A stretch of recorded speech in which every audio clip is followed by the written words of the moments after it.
two women very important in your life, and you kill them both.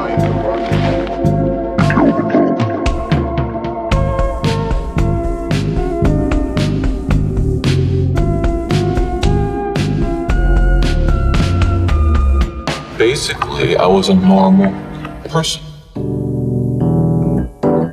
Bom dia, boa tarde, boa noite, seja lá qual for o horário que você estiver ouvindo esse podcast. O meu nome é Marisa e estamos de volta. Ficamos algumas semaninhas sem postar e o pessoal percebeu, eu fiquei até surpresa. Nossa, é que eu falo pro Thiago, por conta do podcast, sei lá, não ter a parte assim explícita, vamos dizer assim, de comentário e tal, igual eu consigo ver os insights das minhas redes sociais, eu não consigo ter a noção, assim, de que as pessoas realmente ouvem o nosso podcast e acompanham, né? Mas aí, nessas semanas que a gente ficou sem postar, eu recebi algumas mensagens do pessoal. Nossa, acabou o podcast, o que aconteceu? Então, quero que o Thiago explique aqui por que a gente sumiu e também, né, se ele percebeu isso também. E aí, galera, como vocês estão? A gente sumiu. A gente basicamente fez uma coisa do Bob Esponja. 3 semanas depois. Então a gente teve essa pausa, né? De 2 semanas, que se tornaram 3, porque só vai ser postada na terceira semana. E pra vocês foi meio que assim. Passou tanto tempo que o velho narrador cansou de esperar e tiveram de chamar um novo. Então, pra vocês foram uma coisa bem grande. A gente pede até desculpa, mas é um momento importante pra gente. Como vocês sabem, o projeto é meio que gerido por mim. A Marisa é muito minha amiga, mas ela ajuda muito no roteiro, ajuda muito nisso. Só que a gente tem que pensar para onde vai o projeto. E eu tava meio desanimado, vou confessar que eu tô numa transição de carreira.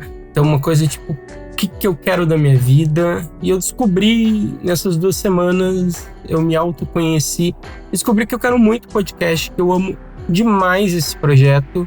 Eu quero que ele cresça muito. Então, eu coloquei uma meta para mim, que eu quero que esse projeto seja sustentável. Eu e a Marisa, a gente consiga, se não viver disso, ter uma renda boa e estabelecida para que a gente possa ter planos no futuro pro podcast ser uma coisa maior. Por exemplo, para a gente poder ter um estúdio, ou para a gente pelo menos poder improvisar um estúdio e poder gravar, sei lá, no mesmo ambiente, poder gravar a gente fazendo podcast. Então, para isso, a gente precisa de recursos. Eu sei que os nossos, digamos, mimos, as nossas questões de recompensas não são muito legais, a gente ainda tá engatinhando nisso, a gente é meio amador, mas eu vou tentar transformar o podcast numa coisa mais profissional, tentar efetivamente, pela 50ª, milionésima vez falar, a gente vai mexer no Instagram e a Marisa vai me ajudar, eu tenho certeza, e a gente vai tentar transformar esse projeto em algo mais profissional para que a gente possa sonhar, ter sonhos maiores e fazer coisas mais legais. Por exemplo, a gente vai fazer alguns blocos diferentes, assim como casos nacionais. Eu quero fazer um chamado Casos Encerrados, que são casos que já estão terminados, já tem um fim, já pegaram a pessoa, só que eu quero pegar isso e tentar jornalisticamente ir atrás. Eu já tô indo atrás, eu não vou falar qual caso é. A única dica que eu vou dar é um caso de Curitiba. Eu tô há, sinceramente, 1 ano tentando os autos do processo desse caso. É bem difícil. Tô movimentando alguns amigos aí para ver se eu consigo, vamos ver se eu consigo. Se eu não conseguir, vou ter que mudar um pouco a forma que eu vou fazer esse caso, mas a gente vai ter um bloco chamado Casos Encerrados, pelo menos, sei lá, vai sair uma vez a cada 3 meses, a gente vai ter mais casos nacionais. Hoje a gente vai gravar sobre um caso japonês, e eu acho que é isso, né, Marisa? Acho que é isso, e também a gente tirou esse tempo pra descansar um pouco, porque desde que a gente começou com esse projeto, a gente nunca tirou férias, né? A gente queria ter deixado um conteúdo preparado, mas a vida é meio louca e acabou não dando muito certo, né, de deixar muitos conteúdos preparados pra isso, mas a gente tá de volta, eu acho que é isso que importa. Tenho certeza que boas coisas estão por vir. E uma das boas coisas que aconteceu é que nesse período que a gente esteve fora, a gente recebeu Pix misteriosos, né, gente? Que é uma forma de você ajudar esse projeto e também de mandar uma mensagem pra gente ler, né? A gente sempre pede que, se possível, mande o Pix e mande uma mensagenzinha escrita. Ou então só mande o Pix. Algumas pessoas comentaram comigo que tentaram mandar o Pix, mas não conseguiu mandar a mensagem. pode mandar e manda no Instagram, por exemplo, que daí a gente tira um print e lê aqui. Mas é isso, eu gostaria muito de agradecer a Samela Lohane Martins Cruz. Ela disse no Pix que ela enviou: Olá, Leide, boa tarde. Gostaria de deixar essa pequena ajuda, que não é muito, mas eu envio com carinho. Adoro seu podcast e não deixe de gravar jamais. Samela, muito obrigada. Independente do valor, isso ajuda muito a gente e a gente fica mais feliz ainda em saber que você adora o nosso conteúdo e que você quer que a gente continue. Então, muito obrigada, Samela, de verdade. E se você quer enviar um Pix misterioso pra gente, qual que é o e-mail? Contato apenas um podcast@gmail.com. Repetindo, contato apenas um podcast@gmail.com. Outra pessoa que mandou um Pix também foi a Latifa Soares Martins. No caso, ela corrigiu uma informação, mas aí a gente vai pesquisar e talvez fazer, né, uma retratação no próximo episódio. Eu confesso que eu não tive muito tempo de olhar o que você mandou, Latifa, mas eu achei bem interessante. Ela falou: estava ouvindo o episódio sobre o Andrei Tikatilo, que é o caso do açougueiro de Rostov. Esse episódio tá muito bom. Vocês falaram do DNA, não era DNA, e sim tipo sanguíneo, né, pra tentar descobrir qual que era o tipo de sanguíneo. Amo vocês, beijos. Latifa, muito obrigada pela ajuda também. Muito obrigada a todo mundo que já apoiou o nosso conteúdo em algum momento, ou que ainda apoia, seja pela Orelo. Lá na Orelo você também pode apoiar o nosso podcast, tanto ouvindo por lá. A Orelo é um aplicativo onde você consegue ouvir podcasts e lá é monetizado, né? A gente ganha alguns centavinhos, vamos dizer assim, a cada clique. É um aplicativo gratuito e lá também você pode meio que... Como é que eu posso dizer? Ele funciona quase como um apoia-se também. Você pode apoiar o valor que você quiser mensalmente, né? Pode ser R$3, R$2, tanto faz o que tocar o seu coração e você... que não for te fazer falta, principalmente, a gente agradece demais. Se você quiser mandar um Pix misterioso pra gente ler no próximo episódio, é só mandar pro e-mail contato apenas um podcast@gmail.com. Mas você também pode ajudar a gente seguindo lá no Instagram ou então marcando a gente nos stories. Tira um print de você ouvindo ou como você tá ouvindo, marca a gente que a gente sempre reposta. Mas acho que a gente já enrolou demais, né, Thiago? Acho que a gente pode começar o caso de hoje. Só um último recadinho. Se vocês puderem dar 5 estrelas tanto na Apple Podcast, no Deezer, Spotify, onde vocês ouvirem, ajuda a gente. E só dando uma palhinha para os nossos apoiadores da Orelo, a Júlia Regina, a Laís Dreges e a Viviane Ogata. Eu agradeço muito o apoio de vocês já estão com a gente há muito tempo, muito obrigado. E vamos para esse caso que eu tenho certeza que você nunca viu em nenhum outro podcast em português. E eu descobri também que eu fui pesquisar no YouTube e também não falaram sobre esse caso. Então esse caso é meio inédito no Brasil. É isso aí. Só queria deixar esse registro. A Marisa faz ótimos roteiros. Esse roteiro estava muito bom e eu peguei e a gente vai gravar sobre ele. Vamos lá. Atenção, o episódio a seguir contém cenas de descrição de violência física, psicológica e sexual. Se você não se sente bem em ouvir esse tipo de história, talvez seja melhor pular e ouvir outro podcast. O aviso de gatilho foi dado, então agora você continua por sua conta e risco. Quem vê esse caso talvez tenha visto na minha live, mas eu contei ele uma vez há muito tempo atrás, que é o caso do Yuko Yamaji, que foi um assassino lá do Japão, né? Ele nasce no dia 21 de agosto de 1983 e cresceu numa cidade chamada Yamaguchi, que, como a gente já mencionou, obviamente, fica no Japão, e ele foi filho único. Acontece que o pai dele morreu de cirrose devido a complicações do alcoolismo, né? Ele sofria de alcoolismo, ou seja, bebia bastante, e isso acabou desenvolvendo uma cirrose. E ele morreu muito cedo, né? Morreu quando o Yukio ainda estava no ensino fundamental. E nessa época, a mãe dele trabalhava como balconista e por conta disso a família sofria com problemas financeiros. Então essa morte do pai afetou profundamente tanto a mãe do Yukio quanto o próprio Yukio. Mas aí, né, temos uma outra parte da vida das pessoas, né, da vida dos serial killers, assassinos, enfim, que a gente gosta de trazer aqui porque a gente acha relevante pra gente entender como que aquela pessoa funcionava em sociedade, por aí vai, como que ela lidava com terceiros e como esses terceiros lidavam com ela, que é a parte da escola. E como que funcionava ele na escola? O Yuki também não era um aluno muito atento, pelo jeito ele era bem desligado, ele não era muito de gostar da escola, ele costumava ser uma pessoa bem quieto, raramente falava com outros alunos, ele especialmente tinha muitos problemas em tratar com mulheres, ele não sabia falar com o sexo oposto. E às vezes ele tinha uns rompantes de ser uma pessoa violenta. Do nada ele era muito violento. E aí é isso que a gente tem um pouco sobre a escola, né? E aí tem a grande questão da escola, que foi... Uma vez que ele acabou quebrando a janela da escola, mas olha, acho que todo mundo que estudou, ou seja, a maior parte da população que já frequentou uma escola, sabe que tem um momento canônico de algum aluno quebrar a janela da escola. Na minha, acho que eu estudei em 3 escolas diferentes, as 3 escolas teve um momento canônico do aluno que quebrou a janela da escola. E o Yukio foi a pessoa que quebrou a janela da escola dele.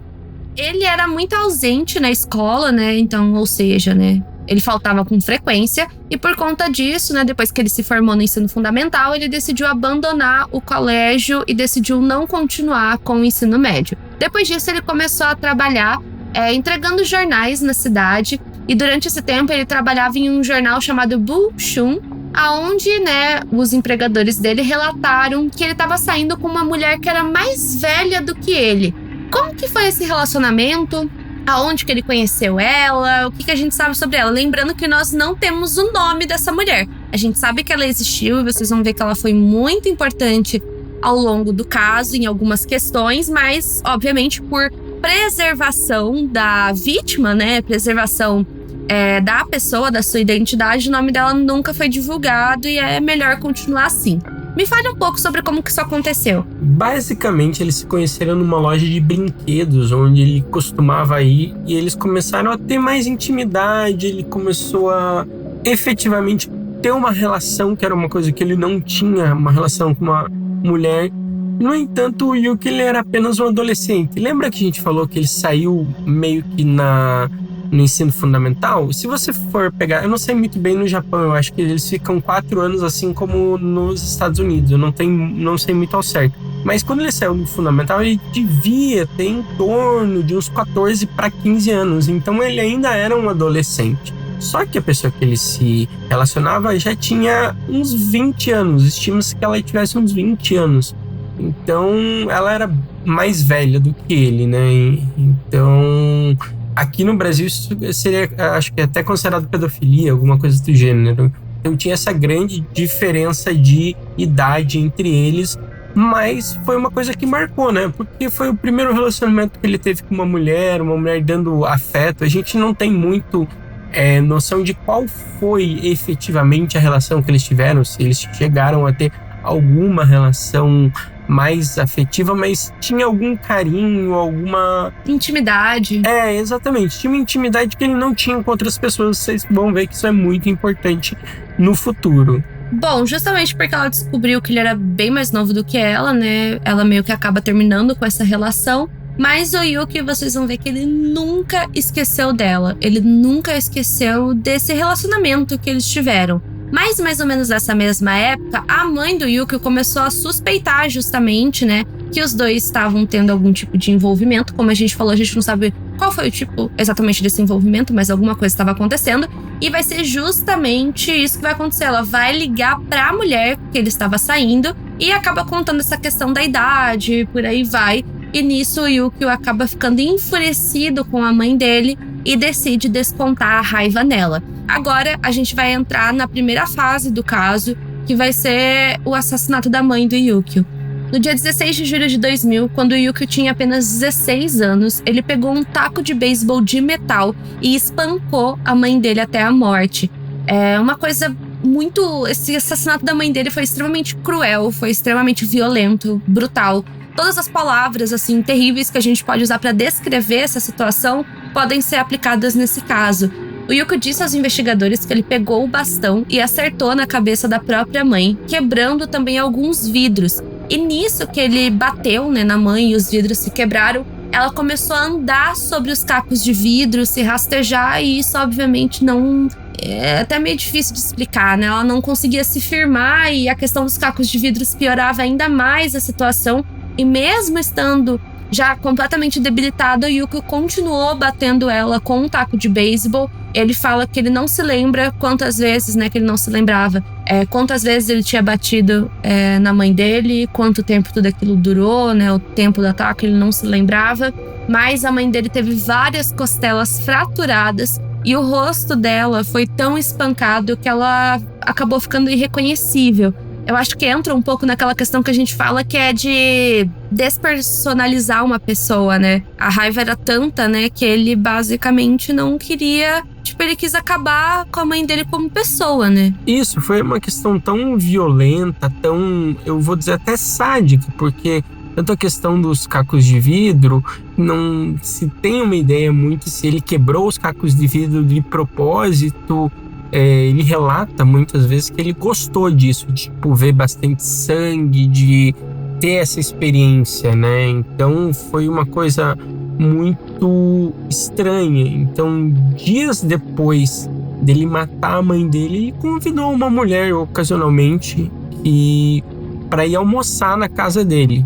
E assim, tá. E era a mesma mulher que ele tava saindo, tá, gente? É a mesma mulher. E aí, beleza. Ela foi, estavam tendo algum relacionamento, como a gente disse, a gente não sabe qual, mas algum relacionamento estava tendo para ela querer ir na casa dele, ele convidar. Ok, durante esse almoço, ele ficou perguntando várias vezes se ela estava sentindo cheiro de sangue. Ela achou isso bem estranho, acho que qualquer mulher acharia isso estranho, né? Qualquer pessoa acharia isso estranho.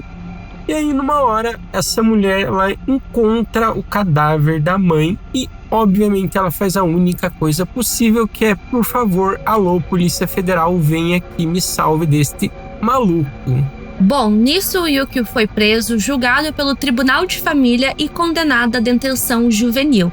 Quem, assim como eu, já pesquisou vários casos lá no Japão, os casos que acabam ficando mais conhecidos por lá são muitos casos de menores de idade, né? Menores infratores. E o que acontece, né? Se você já viu outros casos, como o caso do Sasaki Baraseito ou o caso da Nevada Tan, vocês sabem que a pena que é aplicada para eles é diferente do que se eles fossem maiores de idade. Não só no Japão, né? Mas no Japão acaba acontecendo desses casos de menores ficarem muito conhecidos, né, e serem espalhados pela internet, mas também em outros casos que a gente já falou aqui no perfil, que não são do Japão. Acho que o primeiro que vem na cabeça do Thiago e da minha é do Ed Kemper, né, que aconteceu justamente a mesma coisa, né, ele era menor de idade quando ele cometeu o primeiro crime, então, por conta disso, de ter sido o primeiro crime, dele ter confessado matar a mãe, dele ter falado sobre o crime, vamos dizer assim, da forma que os investigadores gostariam, né, ter colaborado, entre aspas, com a investigação, os tribunais acreditaram que ele poderia ser reabilitado. E ele chegou até mesmo a dizer para a polícia e no tribunal o porquê ele tinha decidido matar a mãe dele. Porque, segundo ele, a mãe, ela gastava muito dinheiro, acumulava muitas dívidas, as dívidas eram muito grandes, porque ela ligou para a mulher com quem ele estava se relacionando e tentou terminar esse relacionamento. Eu acho que, assim, tudo antes dessa questão dela ligar é bem supérfluo, né? É uma coisa que, tipo, acho que ele viveria tranquilamente. Eu acho que foi essa questão da mãe ligar e tomar uma atitude que foi aquele ponto de virada, né? Aquilo que desencadeou tudo isso, né? Toda essa raiva. Então, o tribunal ele considerou que o Yukio não planejou o assassinato inicialmente. Eles viram aquilo como algo passional, não planejado. Então, o tribunal enviou ele para um reformatório para menores problemáticos, mas depois de 3 anos, ele foi considerado mentalmente reparado e recebeu a liberdade condicional em 2003. Bom, como os pais dele já haviam falecido, ele estava sozinho, né? Não tinha o pai nem a mãe. O pai porque já tinha morrido na infância e a mãe porque ele matou ela. Ele acabou indo morar com a avó dele por um tempo, mas ele acabou saindo depois para morar sozinho. Bom, depois que ele foi liberado do reformatório, ele tentou se encontrar com aquela mulher, sim, aquela mesma lá do começo da história, novamente. Porém, ele nunca conseguiu contato com ela, mas ele tentou isso várias e várias vezes. E uma coisa que era relatada pela equipe que trabalhava no reformatório é que ele sempre falava que ele precisava sair de lá, porque havia uma mulher esperando por ele. Então, ele meio que tinha essa expectativa que quando ele saísse de lá, ele ia se encontrar com ela e tudo ia voltar a ser como era antes, né? Acho que a gente consegue entender muito como era a mente dele na época que isso aconteceu. E, enfim, ele nunca mais conseguiu contato com ela. Ela literalmente sumiu do mapa. Então, nisso, ele acabou se mudando para uma cidade diferente da onde ele morava, aonde ele começou a trabalhar em um salão de pachinko. E o que é esse tipo de estabelecimento? É quase que um cassino, vamos dizer assim. É um local onde tem jogos de azar, tem máquinas de caça-níqueis, e elas são bem populares. Esses salões, eles são bem populares lá no Japão. Eu já cheguei a ver uma reportagem sobre um cara que também trabalhava em um pachinko. Tinha um canal no YouTube que era muito interessante, porque ele mostrava o dia a dia de trabalhadores diferentes do Japão. Eu não lembro o nome dele agora, mas era um canal bem interessante. É um canal gringo, em inglês. E ele começou a trabalhar nesse salão. E sempre quando dava as férias dele, ele voltava para a cidade natal. Pra quê? Tentar procurar a moça que ele amou e etc. Então ele precisava se manter, né? Então foi relatado que várias vezes o que ele fazia? Ele cometia pequenos crimes, que ele roubava algumas moedas do salão, desses salões de pachinko pela cidade. Então ele roubava moeda e tinha alguma fonte de renda, né? Além do trabalho dele. Então ele acabou se tornando um amigo de alguns outros ladrões desses mesmos salões de pachinko, e ele meio que viajava para o Japão com eles. Além disso, né, ele ia para um clube chamado Fukuoka, que é um clube de recepcionistas. Eu não entendi muito bem, é meio que um bordel? Então, pelo que eu sei, assim, na nossa concepção ocidental, seria meio que um bordel. Porém, até onde eu entendo, não necessariamente as mulheres que estão lá têm relações sexuais com os homens. Meio que a intenção, vocês sabem como é a cultura do Japão, né? Essa questão das relações amorosas e por aí vai. É um local que homens, principalmente homens que trabalham em escritórios, executivos e tal, vão depois do trabalho para beber e socializar. Inclusive, essa coisa do happy hour é uma cultura muito grande no Japão. Tem várias matérias que falam disso, né? De pessoas que trabalham 12, 14 horas por dia. Ainda depois tem a obrigação de ir no happy hour com os colegas de trabalho. Então, no Japão é bem comum ver, principalmente pessoas que trabalham em escritório, dormindo no meio da rua, porque é uma vida extremamente exaustiva. E geralmente esses homens, eles vão para esse tipo de salão para se encontrar com mulheres que geralmente usam roupas mais extravagantes e por aí vai. Elas servem bebidas, se sentam com os homens, conversam. É meio que esse tipo de coisa que rola por lá. Na verdade, Fukuoka é o nome de uma cidade. Bom, mas acontece, né, que como a gente mencionou lá no começo do episódio, o Yukio, ele não sabia, vamos dizer assim, ele não tinha jeito pra lidar com mulheres. Tanto que um desses conhecidos, né, um desses caras que viajava com ele por todo o Japão, falava: eu não gostava muito de sair com ele, mesmo nos clubes de recepcionistas. Ele era tímido demais pra falar com mulheres. Aí, obviamente, vamos dizer assim, que isso acaba prejudicando, assim, os outros caras do grupo, se é que vocês me entendem. Então esses caras que andavam com ele não eram amigos dele, eram meio falsos, vamos dizer assim. Fora que eram criminosos, né? Porque eles iam roubando, né, moedas desses clubes. E nessa mesma época, ele estava sem endereço fixo, problema em socializar com mulheres, ele começou a se sentir frustrado, ele começou a desenvolver novamente aqueles impulsos que foi apresentado lá no primeiro assassinato que ele cometeu contra a própria mãe. Depois de muita insistência, ele acaba encontrando um lugar para morar. E, infelizmente, isso vai coincidir com as próximas vítimas dele, né? Sim, porque ele vai morar numa área em Osaka, em um condomínio. Aí, nesse condomínio, esse mesmo quarteirão, residiam duas irmãs. Uma chamada Azuka, de 27 anos, e outra chamada Chihiro Uehara, de 19. Embora elas não conhecessem o Yuki, ele ficou meio que cativado por elas, especificamente pela Azuka. Então, tipo, ele viu elas na rua, percebeu... E ficou obcecado. E percebeu que, tipo, elas moravam perto. E aí, o que ele vai fazer, né, Marisa?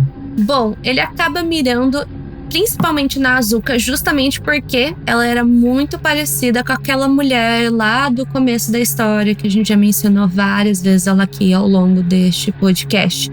Por conta disso, ele começou a seguir as irmãs, porque, tipo, ele sabia que elas moravam perto, mas não sabiam aonde, e ele acabou descobrindo qual lugar elas moravam.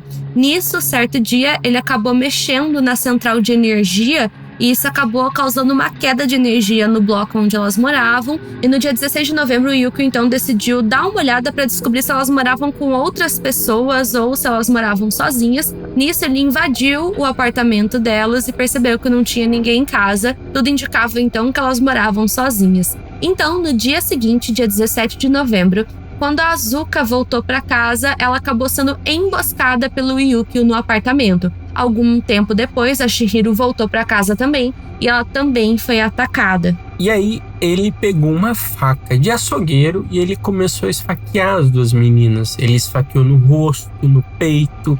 E aí ele fez agressões sexuais. O Yukio até explicou que quando ele começou esse ataque, ele começou a ficar animado/excitado. Palavras dele. Quando eu tirei a faca do peito de uma irmã e que ela inclinou para trás e minha excitação se tornou extrema e tive uma ereção completa. Cortei a mão dela com uma faca para aumentar minha excitação sexual. Esfaqueei o seio direito com uma faca. Bom, foi relatado também que ele acabou ejaculando enquanto ele matava as duas irmãs, então a gente pode ver que era algo sexual para ele. Claramente era algo sexual desde o caso da mãe. Ele sentiu uma excitação, ele sentiu prazer em ver as vítimas sofrendo e sendo assassinadas de uma forma brutal. Tanto que é até meio difícil falar isso, né? No caso da mãe dele, ele acabou ejaculando também. A gente pode ver essa questão do prazer sexual. Acho que muitos especialistas colocariam ele no quadro de assassino sádico, que é justamente os assassinos que sentem prazer em matar e causar dor na vítima, principalmente ver que a vítima está sofrendo. E além de ter assassinado as duas irmãs, ele também abusou sexualmente delas, ou seja, né, cometeu estupro. Ele fumou um cigarro na varanda do apartamento delas e roubou 5.000 ienes, o que dá mais ou menos uns $50, para vocês terem uma leve noção. Não sei quanto dá agora de cabeça $50 em real. Você sabe, Thiago? Agora tá abaixo de 5, então vai dar tipo uns R$250, assim, pra menos. Esse dinheiro ele encontrou ali pelo apartamento e também ele roubou o isqueiro favorito de uma das irmãs e com ele ateou fogo no quarto e depois disso ele saiu. Os bombeiros eles encontraram as duas irmãs no apartamento e aí uma investigação de homicídio começou porque obviamente eles viram que não era só o fogo, tinha a questão das irmãs terem outras lesões que não só o fogo causaria, obviamente. Começou rapidamente. No dia 5 de dezembro, o Yukio ele foi levado para interrogatório e ele prontamente confessa que estuprou e matou as duas meninas e ele disse à polícia: a razão pela qual os matei foi porque me diverti muito e não consegui esquecer quando matei minha mãe há muito tempo. Então decidi matar de novo e os matei. O alvo poderia ser qualquer um, não apenas esses dois. Ele também acrescentou: eu queria voltar a ver sangue humano. Eu nunca consegui esquecer o sentimento de matar a minha mãe. Eu queria ver sangue humano. Bom, acho que qualquer pessoa que ouve esse tipo de declaração fica chocada. Acho que não tem como a gente ver esse tipo de situação e se pensar, não, tá tudo bem. Não tá tudo bem. A gente percebe que talvez fosse ser um crime que poderia ter sido evitado. A gente pensa muita coisa de tipo avaliações psicológicas. Ele chegou a passar por algumas, a gente já vai entrar em mais detalhes em relação a isso, principalmente a partir desse momento. E só pra vocês terem uma noção do tipo que o Yuki era, ele falou com a polícia com muita disposição, vamos dizer assim. Não foi aquele tipo de assassino que cometeu o crime e meio que não quis dar detalhes depois, porque os detalhes são essenciais justamente pro julgamento, né? Porque, enfim, tem vários agravantes que podem ser aplicados e por aí vai. E pasmem, ele decidiu falar abertamente sobre tudo que ele fez, sobre o sentimento que ele teve, tudo, porque um dos promotores era uma mulher e essa mulher era muito bonita. Então, assim... isso é completamente bizarro, velho. Sério, isso me pegou de um jeito que fiquei tipo... rindo de nervoso. Tipo isso. Pelo amor de Deus, é que a gente tem que explicar. Às vezes eu tenho essa péssima mania de rir de nervoso, rir de tristeza. Tipo, é o jeito que o meu corpo espelha, assim, o sentimento dele. Gente, sério, eu tô contando esse caso, não sei se o Thiago tá sentindo isso também. Eu me sinto completamente agoniada contando esse caso. Me dá uma agonia no peito. Por aflição. Dá uma aflição total, porque ele era muito descarado. Tipo, ele nem disfarçava, sabe? E aquela coisa, será que realmente isso já não era uma coisa que estava evidente lá no caso da mãe dele? Porque é uma coisa diferente quando não por nada, quando um adolescente comete um crime, quando eu tô falando de um crime, eu tô falando, um adolescente que roubou um negócio no mercado e o menino que assassinou a própria mãe. Tem casos. Será que essa coisa dele ter sentido prazer e tal, todos esses relatos não seria uma coisa que já poderia ser vista? Lá no caso da mãe dele, é aquele caso que vai deixar aquelas dúvidas no ar, né? De como que poderia ter sido lidado desde lá no começo. Mas a lei é a lei. E geralmente com menores infratores, ela se aplica de forma diferente. Mas pelo que parece, ele só vai comentar esse tipo de excitação que ele teve, essas coisas, pelo que eu vi até no Japan Times. Ele meio que só vai comentar isso depois, porque pelo jeito é feito um livro sobre a história dele, em japonês. Então ele só vai comentar isso depois, inclusive outras coisas que a gente vai falar daqui a pouco, só foi comentado nessas entrevistas pro livro e tal, não tem muito, sabe? Mas pelo jeito isso só foi comentado efetivamente depois, então não sabiam antes. Mas aquela coisa, será que a investigação na época, sabe? Não poderia ter visto isso antes? É aquela dúvida que a gente vai ter pra sempre, né? Bom, além de ele ter confessado tudo de extremo bom grado, porque uma das promotoras era bonita, ele também mostrou pra polícia a localização da arma do crime, né? A faca que foi utilizada no assassinato das irmãs. Ele acabou enterrando a faca em um santuário próximo, ele levou a polícia até lá. E nisso, ele foi acusado de homicídio duplo. A promotoria tinha muitas evidências, assim, não tinha nem como tentar defender, falar que tinha sido outra pessoa. E junto com a sua confissão e a descrição precisa do crime, como também a localização da arma, também estava com o isqueiro. Lembra que a gente falou que ele roubou o isqueiro da Azuka? Então, ele estava com ela, o que deu para conectar com o incêndio, por aí vai. Ou seja, tinha inúmeras provas, não tinha como fugir. E aí, no dia 13 de dezembro de 2006, o Tribunal Distrital de Osaka acabou condenando ele à morte. O que acontece? Os advogados vão tentar usar um recurso porque, segundo eles descobriram na época e até não foi divulgado para a imprensa, o que acontece? Os advogados não queriam que ele pegasse prisão perpétua e não o método de morte que a gente vai falar do Japão. Eles queriam que ele sobrevivesse e ficasse a vida inteira encarcerado, basicamente. E eles alegaram que o Yuki ele tinha o diagnóstico do espectro autista. Então, eles tentaram com isso falar que ele não ia ter condições para saber o que ele estava fazendo e etc. Mas ele foi considerado totalmente apto, ele sabia o que estava falando, tinha consciência do que ele estava fazendo. Então, isso meio que não colou. E aí ele foi condenado à pena de morte, né?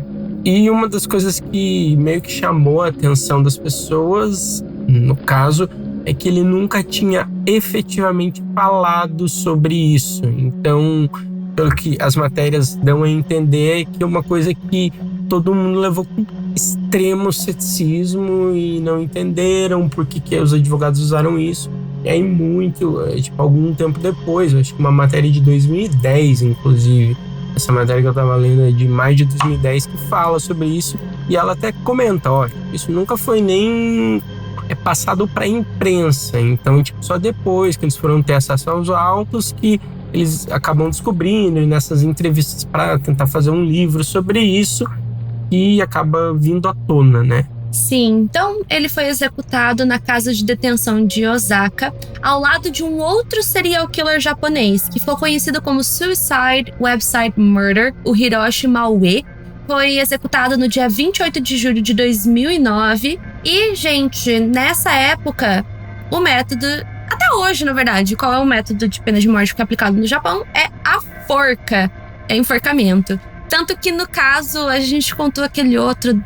Qual que era aquele outro caso de um serial killer japonês que a gente... Tsutomu Miyazaki? É esse mesmo, o Miyazaki. Ele não queria morrer na forca, porque ele falou que era muito cruel e não sei o que, onde já se viu, ele queria ir pra injeção letal e tal.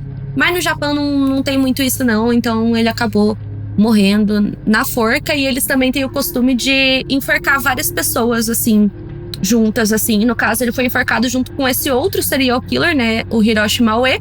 Mandem pra gente lá na rede vizinha, né? Na rede vizinha, não no Instagram.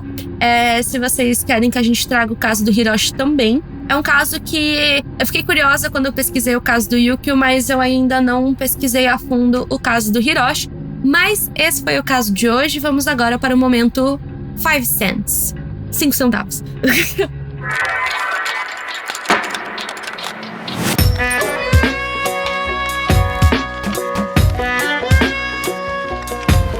Bom, vamos lá, Marisa. O que você achou desse caso? Eu sei que você criou esse roteiro, eu achei muito interessante. Então, o que te chamou a atenção nesse caso? O que te chocou nesse caso? Eu acho que o que me choca nesse caso é ele do começo ao fim. Tipo, não tem uma parte específica que me choca. Eu não sei muito bem explicar o sentimento que eu tenho com ele. É um sentimento de repulsa, de indignação, várias coisas misturadas. Mas eu lembro, gente, confesso que quando eu fui pesquisar o caso do Yukio, eu ia pesquisar um outro caso. Eu tava num site aqui, como eu encontro casos criminais, né? Ultimamente, vocês sabem que eu tenho achado alguns casos mais diferentes, mais desconhecidos, menos falados e tal. E geralmente eu procuro por palavras-chave determinado assunto no qual eu gostaria de pesquisar e eu acabo entrando em fóruns, sites que tem meio que listas com vários casos criminais do assunto que eu quero pesquisar. Nesse dia em questão, eu tava tentando procurar casos de serial killers, assassinos do Japão especificamente, né? Casos mais da Ásia, né? Coreia do Sul, pegando mais China, Coreia do Sul e Japão. E eu acabei entrando numa lista no qual eu achei o caso do Yukio e outros, né, que depois eu acabei pesquisando. Mas, na verdade, o que eu queria ter pesquisado mesmo naquele dia era um caso de um outro serial killer japonês que ficou conhecido como o assassino do Twitter. Mas aí eu comecei a pesquisar, descobri esse caso do Yukio bem aleatoriamente. Nem sabia que ele não era um caso tão conhecido assim, confesso, mas eu vi que na época realmente só tinha coisa em inglês quando eu fui procurar por ele. E eu lembro que o sentimento que eu tive na época foi o mesmo sentimento que eu tive agora, sabe? Não tem muito o que falar. É um caso muito triste, como todos os outros que a gente já falou aqui nesse perfil.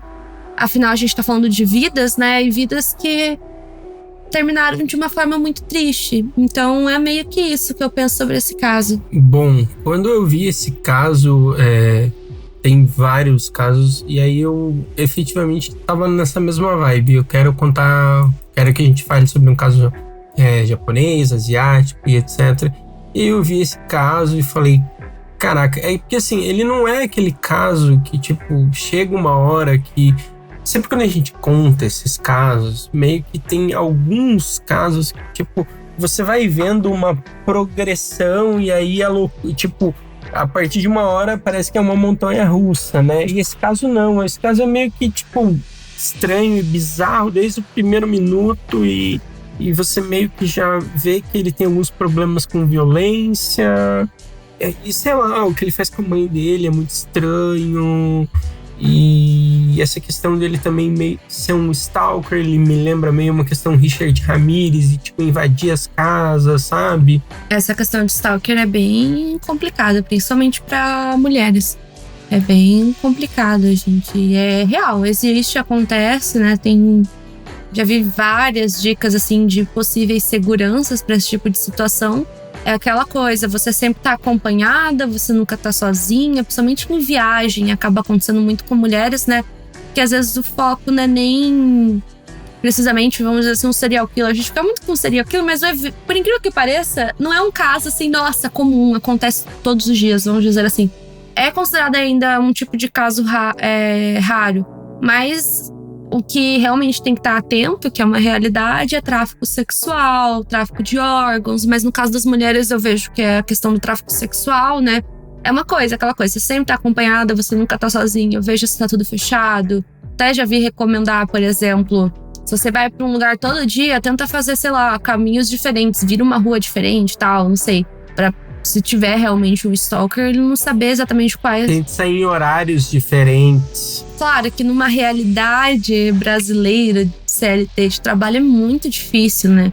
Buscar isso, né? quem tem uma rotina mais flexível consegue. Por exemplo, de alguns dias, sei lá, você vai na academia de manhã, outros você vai de tarde, se possível, né? Pra quem trabalha em home office já é um pouco mais fácil, às vezes, de modular isso. Mas é meio que isso que o Thiago falou também, né? Dos horários, caminhos diferentes. Claro, caminhos que você sabe que são seguros. E é isso, é uma coisa que existe. Inclusive, deveria, sei lá, ser mais discutida, eu acho.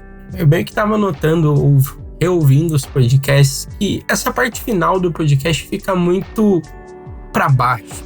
Então eu queria propor um novo momento, que é um momento de descompressão do podcast. A gente falou uma coisa super horrível, mas vamos falar alguma coisa boa, alguma coisa legal.